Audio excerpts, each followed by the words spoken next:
I'd love to hear about you did a placement as well during your time, did you not? Or So are you off the Bond, way? Yeah.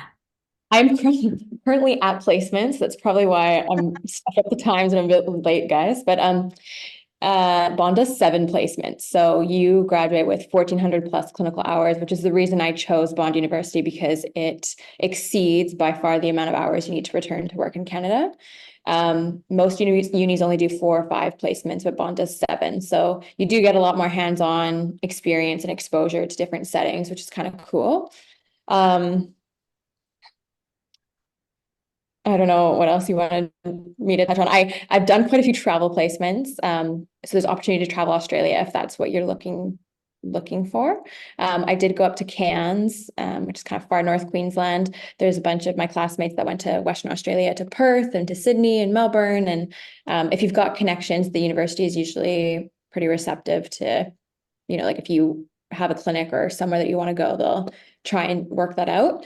However, there are like the clear competencies that you need to achieve before they usually consider those kind of like specialized cases.